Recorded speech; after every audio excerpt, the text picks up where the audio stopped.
بسم اللہ الرحمن الرحیم اللہم صلی علی سیدنا و مولانا محمد و علی آل صلی علی سیدنا و مولانا محمد و اصحاب صلی علی سیدنا و مولانا محمد و بارک وسلم وصلو علیہ۔ السلام علیکم ورحمۃ اللہ وبرکاتہ۔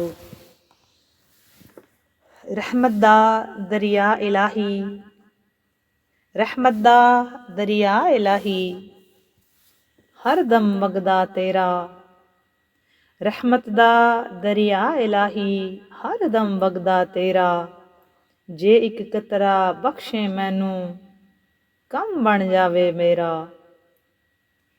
رحمت دا دریا الہی ہر دم وگدا تیرا، جے ایک قطرہ بخشے مینوں کم بن جاوے میرا۔ اور جے میں ویکھاں عملاں والے کچھ نہیں میرے پلے، جے میں ویکھاں عملاں بلے کچھ نہیں میرے پلے، جے میں ویکھاں رحمت بلے بلے بلے بلے،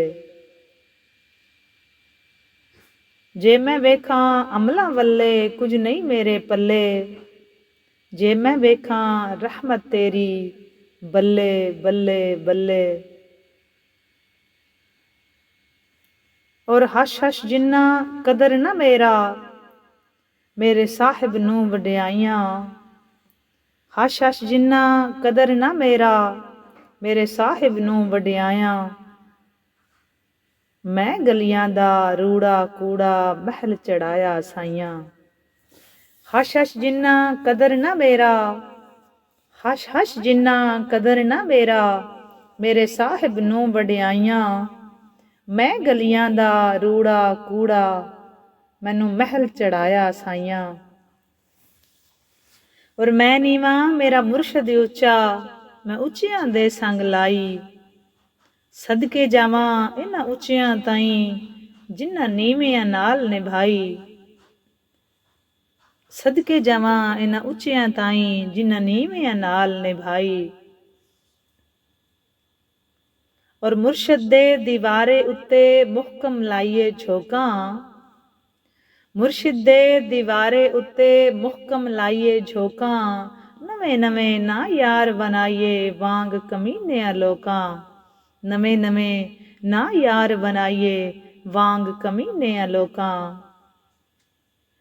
اور چپ رہساں تے موتی ملسن صبر کریں تا ہیرے، چپ رہسیں تا موتی ملسن صبر کریں تا ہیرے، پاگلا وانگوں جے رولا پامیں نہ موتی نہ ہیرے، جے پاگلا وانگوں رولا پامیں نہ موتی نہ ہیرے۔ رحمت دا دریا الہی ہر دم وگدا تیرا، جے ایک قطرہ بخشے مینوں کم بن جاوے میرا۔ اچھا، یہ میاں صاحب کے شعر ہیں، یہ میاں محمد بخش ہمارے پاکستان صوبہ پنجاب کے بہت بڑے شاعر ہیں، پنجابی شاعر گزرے ہیں۔ اب ان کے لیے بات کر رہی ہوں جو پنجابی زبان نہیں سمجھتے، جن کو اردو زبان سمجھ آتی ہے، اردو اور ہندی سمجھ آتی ہے، تو ان کے ساتھ مخاطب ہوں جن کو پنجابی سمجھ نہیں آتی ہے۔ اور میں چونکہ یہ پنجابی کے اشعار ہیں اور میں اس کو آپ کو اردو ٹرانسلیٹ کر کے بتاتی ہوں کہ اصل میں میاں صاحب اس میں کہنا کیا چاہ رہے ہیں۔ وہ فرما رہے ہیں کہ رحمت دا دریا الہی ہر دم وگدا تیرا۔ میاں صاحب اصل میں اپنے اللہ سے مخاطب ہیں اور یہ فرما رہے ہیں کہ یا اللہ، تیرا جو رحمت کا دریا ہے وہ ہر ٹائم بہہ رہا ہے، ہر ٹائم چل رہا ہے۔ کوئی بھی ایسی گھڑی نہیں جب تیری رحمت اپنے جوش پہ نہیں ہوتی، تو ہر وقت تیری رحمت اپنے عروج پہ ہے، اپنے جوش پہ ہے۔ ہر ٹائم تیری رحمت، ہر ٹائم تیری رحمت کا ایک دریا ہے جو سریعام چل رہا ہے۔ ان سے دریا سے مراد بھی ان کی اللہ کی رحمت ہے۔ تو وہ یہ فرما رہے ہیں کہ یا اللہ، اتنے بڑا جو تیرا رحمت کا دریا ہے اس میں سے ایک قطرہ اگر مجھے بھی دے دے تو میں گناہگار کا کام بن جائے گا۔ مالک تیرا تو کچھ نہیں جائے گا، تیرا اصل میں وہ اللہ کی رحمت کو وسیع بیان کر رہے ہیں کہ یا اللہ کی رحمت کتنی وسیع ہے۔ اور میں نے ایک ویڈیو میں آپ کو بتایا بھی تھا کہ اللہ تعالیٰ کی جو رحمت ہے وہ حضرت موسیٰ علیہ السلام نے بھی ایک دفعہ پوچھا تھا، یا اللہ تیری رحمت کتنی ہے؟ تو مالک نے فرمایا تھا کہ یہ جو دریا چل رہا ہے نا اتنا بڑا، یہ میری رحمت ہے۔ اس میں درخت ہوگا تو وہ انسان ہوگا، دنیا ہوگی، پھر وہ پرندہ دنیا ہوگا، اور اس کے منہ میں جو چھوٹا سا وہ ذرہ ہے ہے وہ انسان کا گناہ ہے، اور وہ اگر اس رحمت کے چلتے دریا میں ڈالا جائے، دریا میں گرے، تو کیا وہ گناہ نظر آئے گا جتنا بڑا یہ دریا ہے؟ تو حضرت موسیٰ علیہ السلام نے کہا تھا نہیں، تو مالک نے فرمایا بالکل میری اسی طرح رحمت بہت زیادہ وسیع ہے۔ اور اللہ تبارک و تعالیٰ نے دوستو یہ جب بھی میں نے فکرہ پڑھا، جب بھی میں نے بیان کیا، یقین جانے مجھے تو اتنا لطف آتا ہے، اور اپنے مالک سے پھر اتنا وہ ایسے قرب، اللہ تعالیٰ کا قرب مانگتا ہے بندہ، پھر اللہ تعالیٰ سے جڑ جاتا ہے، لگن پیدا ہوتی ہے اپنے مالک جڑنے کی، کہ اللہ تعالیٰ نے عرش الہی پہ بھی لکھا ہوا ہے کہ میری رحمت میرے غضب پہ بھاری ہے۔ تو اس کا مطلب ہے کہ ہم بندہ جتنا بڑا بھی گناہ گار ہونا، اللہ تعالیٰ نے ہمیشہ یہ کہا ہے کہ وہ میری رحمت پہ مایوس نہ ہو۔ ہم غلط کہاں کرتے ہیں؟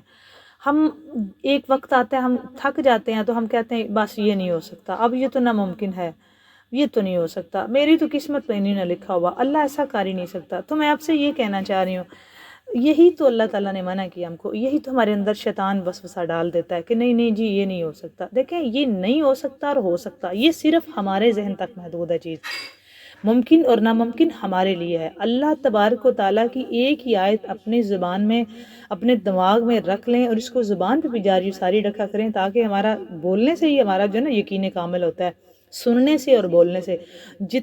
جس کی بات ہم زیادہ سنتے ہیں نا، جو چیز ہم رپیٹ اگین اینڈ اگین سنتے ہیں، آپ خود غور کریں، آپ نے خود بھی یہ آزمایا ہوگا، جو چیز آپ کی سماعت صبح اٹھتے سار آپ کی کانوں میں جو چیز جاتی ہے نا، وہ سارا دن آپ وقفے وقفے سے کہیں نہ کہیں آپ کی زبان میں وہ فکرے آتے رہتے ہیں۔ اب ڈیپینڈ کرتا ہے کہ آپ نے وہ سنا کیا ہے۔ اگر آپ نے کوئی اللہ کا نام سنا ہے تو وہ آپ کو کسی بھی لمحے میں دوبارہ وہ آپ کے ذہن میں آ جائے گا، اور آپ کے ذہن میں نہیں زبان میں بھی آ جاتا ہے۔ تو اسی طرح جو ہے نا وہ ہم اگر یہ سنیں نا کہ اس کی رحمت کتنی وسیع ہے، اپنے مالک کی صفت و ثنا سنیں، اپنے مالک کی یاد اور اس کے حبیب پہ درود اور اس کے حبیب کی اولاد کا تذکرہ، تو یہ ایک نیچرل شے ہے، یہ پھر ہماری زبان پہ بھی آتا ہے، پھر ہم جو سنتے ہیں پھر ایک وقت آتا ہے ہمارا اس پہ یقین بھی بن جاتا ہے۔ اب ڈیپینڈ کرتا ہے ہم سنیں تو صحیح نا، جب ہمارا دل سخت ہو جاتا ہے نا، مطلب ہمیں گناہ نہیں لگتا، تو اس کی سب سے بڑی میجر ریزن یہ ہوتی ہے کہ ہم اصل میں وہ سن ہی نہیں رہے ہوتے نا، ہم اصل میں پھر ہمارا مکمل رجحان اور دھیان ہی وہ غلط چیزوں پہ لگ جاتا ہے، پھر ہمیں ریلائز ہی نہیں ہوتا کہ کہاں غلطی ہو رہی ہے، کیونکہ ہم وہ جو اصل کہانی ہے اپنے مالک کی یاد کی، جو توبہ طائف کی ہے، جو اس کا اپنے مالک کا ذکر ہے، وہ تو ہم سن بھی نہیں رہے ہوتے۔ مطلب ایک وقت ہوتا ہے کہ جب آپ نماز نہیں نہ پڑھتے تو آپ کو پریشانی ہوتی ہے کہ میں نے نماز نہیں پڑھی اور مجھے پڑھنی چاہیے، پھر آپ قضا بھی پڑھتے ہیں۔ پھر ایک وقت آتا ہے کہ جب آپ کی روٹین بن جاتی ہے نا، مطلب آپ دیکھتے ہیں ماحول سے سیکھتے ہیں، وہ بھی نہیں پڑھ رہا، اچھا آج ٹھنڈ ہے، آج سردی ہے، یا آج فلاں مسئلہ ہے، یا آج میں نے جلدی جانا ہے، یا آج مجھے یہ کام ہے، اچھا کر لیتے ہیں، اچھا یہ، تو پھر اگلے دن بھی ایسا ہی کچھ ہو جاتا ہے، پھر آٹومیٹکلی ہو جاتا ہے، پھر اس سے اگلے دن بھی ایسا ہو جاتا ہے۔ مطلب ہوتا کیا ہے، میں شارٹ کٹ آپ کو بتا دوں کہ پھر ہمارا ایک وقت آتا ہے کہ ہمارا ذہن ہی بن جاتا ہے نہیں یہ کام بڑا ضروری ہے، ہم کریں گے نہیں تو کھائیں گے کہاں سے، اگر وہاں نہ گئے تو یہ ہوگا، پھر یہ، تو پھر ہمارا جو سارے کا سارا، پھر ایک وقت آتا ہے ہم جب چھوڑ کے بیٹھ جاتے ہیں نا، تو پھر وقت آتا ہے جی یہ ضروری نہیں تھا، فلاں اللہ نے تمہیں یہ نہیں دیا، اللہ نے تمہارا یہ نہیں کام کیا، یہ نہیں ہوا، دیکھیں جی ہم نے کب وہ فلاں بندہ جو نماز پڑھ رہا ہے اس کی تو حالت مجھ سے بھی بدتر ہے، تو پھر میں صحیح ہوں، میں جاتا ہوں تو کما کے خود لاتا ہوں تو ہمارا کام چل رہا ہے نا، تو اس طرح تو نہیں نا۔ تو یہ چیز وہ ہوتی ہے کہ جب ہمارا دل ہی آہستہ آہستہ سے سیاہ ہونا شروع ہو جاتا ہے، ہمیں ریلائز ہی ہونا ختم ہو جاتا ہے کہ ایک وقت میں ہم بھول چکے ہوتے ہیں، تو وہ وقت ہی ہوتا ہے، دعا کریں کہ یہ کسی دشمن پہ بھی نہ آئے، مسلمانوں کی بات کر رہے ہیں، کہ یہ وہ وقت ہوتا ہے کہ جب رب کی ناراضگی کا اظہار ہوتا ہے، کہ وہ پھر ہماری طرف اس کی بالکل نگاہ نہیں ہوتی، حالانکہ اللہ تعالیٰ اپنے بندے پہ نگاہ رکھتا ہے، لیکن وہ جو نگاہ لطف اور نگاہ کرم اور نگاہ رحمت ہوتی ہے نا، جو ہماری توفیقات ہوتی ہیں، پھر وہ ہمیں جب ہم پکے ہوتے جاتے ہیں تو اس طرف نہیں ہم نے جانا دوستو، یہ بہت خطرناک راستہ ہے، یہ ذہن میں رکھیں، بہتر راستہ اس کے قرب والا ہے، اس کی معرفت والا راستہ ہے، اور یہی کامیابی کا راستہ ہے۔ ہم نے اس طرف جانا ہی نہیں ہے، ہم نے کرتے رہنا ہے، ہم نے لگے رہنا ہے، ہم نے کبھی بھی، اور یہی وجہ ہے دوستو کہ مایوسی کو کفر کہا گیا ہے، یہ ذہن میں یہ کیوں مایوسی کو کفر کہا گیا، کیونکہ ہم رحمان کا راستہ چھوڑ کے شیطان کے راستے پہ لگ جاتے ہیں، اور یہی شیطان کی کامیابی ہوتی ہے کہ ہمیں اپنے مالک سے وہ نا امید کر دیتا ہے، جی نہیں ہوگا۔ دیکھیں ایک بات میری آج اپنے دماغ میں بٹھا لیں کہ اللہ کی رحمت سے مایوس تو کبھی ہونا ہی نہیں نا، وہ تو پھر آپ کفریہ، ہم کلمہ کفریہ تک جاتے جاتے خود بھی اللہ نہ کرے کہیں ہم اس موڑ تک چلے جائیں۔ آپ جتنا اس کی رحمت سے پر امید رہیں گے نا، بلکہ یقین رکھیں، امید کا لفظ بھی چھوٹا ہے، یقین رکھیں، آپ یقین رکھیں یہ وہ کر سکتا ہے۔ آپ کا میرا اللہ علی کل شیء قدیر ہے دوستو۔ تو جو علی کل شیء قدیر کا مطلب ہے کہ ہر شے پہ قادر ہے۔ یہ ممکن اور ناممکن اور ہو سکتا ہے نہیں ہو سکتا، یہ آپ کے اور میرے دماغ میں ہے۔ ہم بشر ہیں، وہ قادر کل، وہ خالق کل، مختار کل، رازق کل ہے۔ اس نے ہر شے بنائی ہوئی ہے اور ہم ان شے میں سے کسی ایک شے ہی کی ڈیمانڈ کر رہے ہوتے ہیں دوستو، یہ ذہن میں رکھیں۔ وہ تو خود مل جاتا ہے تلاش کرنے سے، تو اس کی بنائی ہوئی چیزوں کی کیا اوقات رہ جاتی ہے؟ وہ خود مل جاتا ہے۔ جب وہ خود مل جاتا ہے نا، دیکھیں جب اس کی اپنی ذات کا قرب ملنا ممکن ہے، تو پھر چیزوں کی کیا اوقات رہ گئی؟ ناممکن کا لفظ اپنی زندگی سے نکالیں، اس کی رحمت سے ہمیشہ یقین رکھنا ہے، امید بھی نہیں، یقین رکھنا ہے۔ وہ اتنا اس بندے کو نواز دیتا ہے کہ وہ سوچ بھی نہیں سکتا ہوتا۔ جتنا آپ اس سے جڑیں گے، آپ اس کی قرب مانگیں گے، اس کی معرفت آئے گی، جتنی اس کی معرفت ملے گی نا دوستو، اتنا آپ کا یقین کامل ہوگا۔ یہ معرفت یقین ہے نا، یہ معرفت کے ساتھ جڑا، یہ جو جتنے اللہ کے ولی اور اللہ کے برگزیدہ بندے گزرے نا، ان کو معرفت یقین سے ہوئی تھی۔ یہ یقین تھا رب کا، کیوں وہ جنگلوں میں رہتے تھے، ان کو یقین ہوتا تھا، وہ ڈرتے نہیں تھے، ان کو خوراک کے ذخیرے کا ڈر نہیں ہوتا تھا۔ یہی وجہ تھی کہ ان کو پھر اس کی معرفت ملتی گئی۔ اب جب معرفت اس کی مل جاتی ہے نا، تو پھر یہ دنیا تو آپ کے پیچھے چلتی ہے، آپ تو نہیں اس کے پیچھے چل رہے ہوتی ہے، دنیا پیچھے چل رہی ہوتی ہے۔ یہی بات دوستو میاں صاحب بتانے کی کوشش کر رہے ہیں، میاں محمد بخش صاحب رحمت اللہ تعالیٰ علیہ، کہ رحمت دا دریا الہی ہر دم وگدا تیرا، کہ یا اللہ جو تیری رحمت کا دریا ہے وہ ہر ٹائم 24 گھنٹے چل رہا ہے، اپنی شدت عروج کے ساتھ چل رہا ہے، یا اللہ اس میں سے ایک قطرہ مجھے بھی بخش دے تو میرا کام بن جائے گا۔ اتنا صحیح کام، ایک قطرے کا ہی تو کام ہے دوستو، التجا تو کرے نا، ہم اس سے رابطے میں تو رہے نا، وہ قطرہ مانگے تو صحیح نا دوستو۔ اتنے بڑے دریا سے ایک قطرہ اگر وہ ہم کو دیتا، اس کے دریا میں کیا فرق پڑنے والا ہے؟ کبھی آپ نے سوچا ہے؟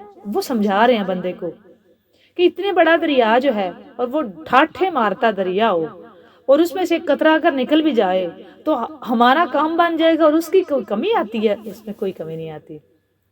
وہ اصل میں یہ اس شعر میں یہی بندے کو سمجھانا چاہ رہے ہیں، لیکن ہم مانگیں تو صحیح نا، ہم جڑ جائیں اس سے، یہی وجہ ہے۔ کبھی بھی ناممکن کا لفظ نہیں بولنا۔ میں باشعور لوگوں کو دعوت فکر دینے کی ہمیشہ عادی ہوں۔ دیکھیں ایک بھی گھر میں بندہ میری بات سمجھ آئے نا، تو وہ اپنے گھر والوں میں وقفے سے بیٹھ کے اس بات کو ڈسکس کریں، اس کو اگین اینڈ اگین واچ کریں، اس کو سنیں۔ جتنا آپ یہ اپنے رب کی قرب کی بات سنتے ہیں نا، اتنا آپ اس کے قرب میں آ جاتے ہیں۔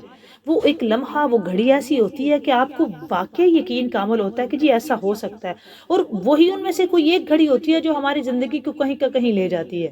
اتنا صحیح کام ہوتا ہے۔ یہ مت کبھی بھی ذہن میں لائیں کہ نہیں جی یہ نہیں ہو سکتا، نہ ہونا تو اس کی اللہ تعالیٰ، ہم مسلمان تو یہ سوچ ہی نہیں نہ سکتا کہ نہ ہونے والی بات۔ پھر وہ میاں صاحب اگلی بات کر رہے ہیں کہ جی میں ویکھاں عملہ ولے تے کچھ نہیں میرے پلے۔ وہ فرما رہے ہیں کہ اگر میں اپنے عمل دیکھوں مالک، تو میرے تو عمل تو بالکل نہیں ہے، مطلب میں جو تو نے مجھ سے ڈیمانڈ کی ہے بندگی کی، میں تو میرے تو پلے ہی کچھ نہیں، وہ تو زیرو ہیں۔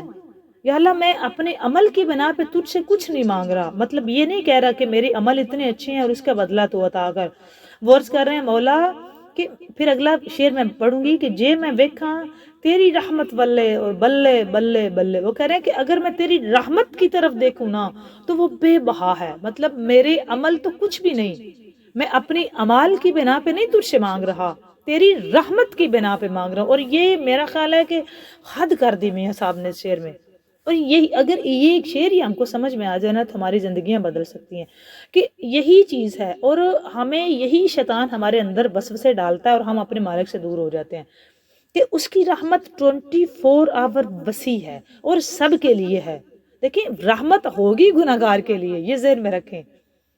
جو جس کے اعمال اچھے ہیں، جو اچھا ہے، سب اچھا ہے، جس کا سب اچھا ہے، وہ تو اس طرح التجا ہی نہیں کرے گا نا۔ التجا تو وہی کرے گا نا جس کا، جو ہماری طرح کا گناہگار شیعکار خطا کار سا بندہ ہے، التجا تو وہ کرے گا۔ اور آنکھ میں پانی بھی، اور ندامت کا آنسو جتنا اللہ کو پسند ہے، جتنا اس کو ندامت کا آنسو پسند ہے۔ اور یاد رکھو دوستو، حضرت رابعہ بصری رحمت اللہ تعالیٰ علیہ سے کسی نے پوچھا کہ مجھے کیسے پتہ چلے گا اللہ تعالیٰ نے مجھے معاف کر دیا ہے. بہت کمال فکر انہوں نے مجھے بتایا. انہوں نے فرمایا کہ بندہ اس وقت تک توبہ نہیں کرتا جب تک اس کی قبول نہیں ہو جاتی. پہلے وہ قبول کرتا ہے، پھر بندے کے دل میں ڈالتا ہے، اور پھر بندے کی زبان پہ آتی ہے. یہ ذہن میں رکھیں، اللہ بندے کی توبہ پہلے قبول کرتا ہے، پھر اس کے دل میں ڈالتا ہے، اور پھر اس کی زبان پہ آتی ہے. وہ قبول کر چکا ہوتا ہے. اس کے بندے ہیں، اس کو قبول ہی قبول ہے. صرف وہ یہی چاہتا ہے کہ میرا بندہ اقرار کرے تیرے ہیں، کمزور ہیں، تو مالک ہے، تو قوی اور متین ہے، تو خالق کل، تو رحمان اور رحیم ہے. ہم گناہگاروں پہ نگاہ کرم ڈال.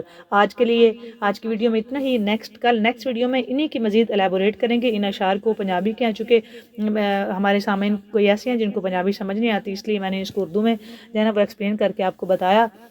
تو یہ میری بات جو ہے نا وہ آج کے لیے سب سے بڑی بات ہے کہ اپنے رب کی رحمت سے کبھی بھی مایوس نہیں ہونا، کیونکہ مایوسی اسی لیے کفر ہے کہ پھر آپ اس سے علیحدہ ہو جاتے ہیں، اور اس کو بڑا دکھ ہوتا ہے. وہ انتظار کر رہا ہوتا ہے کہ میرا بندہ میرے پاس آئے. ہم نے اپنے رب کے قرب میں رہنا ہے، اس کی معرفت میں رہنا ہے، اس کی بندگی کرنی ہے، اس کو سجدہ کرنا ہے، اس کی بات ماننی ہے، اس کے سامنے جھک کے رہنا ہے. آپ جھک جاؤ وہ بہت اونچا کر دے گا. آپ جھک جاؤ بہت اونچا کر دے گا. وہ بلندی والا پھر بے بہا بلندی دیتا ہے، وہ عزتوں والا پھر بے بہا عزت دیتا ہے. وہی دے سکتا ہے. آپ سب کے لیے ڈھیر ساری دعائیں. اللہ تعالیٰ آپ سب کو خوش رکھے، شاد رکھے، آباد رکھے. جتنے بیمار ہیں اسپیشلی مالک ان کو صحت عطا فرمائے. جتنے بے اولاد ہیں بے نیاز بادشاہ ان کی جولیاں بھرے. اللہ تعالیٰ کی رحمت کے طلبگار رہیں، اپنے رب سے جڑے رہیں، اس سے مانگتے رہیں، اس کے آگے جولی پھیلا کے رکھیں، اس کو آگے سر تسلیم خم کرتے رہیں، اس کو سجدہ کریں. اور بات اچھی لگے اس کو لائک اور شیئر ضرور کریں. کمنٹ سیکشن میں جا کے اپنا کمنٹ کر کے بتائیں کہ آپ کو یہ ویڈیو کیسی لگتی ہے اور آپ اس میں سے کیا سیکھتے ہیں. آسانیاں بانٹتے رہو، آسانیاں ضرور ملیں گی. دعائیں مانگتے رہو، دعائیں دیتے رہو، دعائیں ضرور واپس آ جائیں گی. زندگی رہی تو نیکسٹ ویڈیو میں مزید بات ہوگی. اللہ حافظ.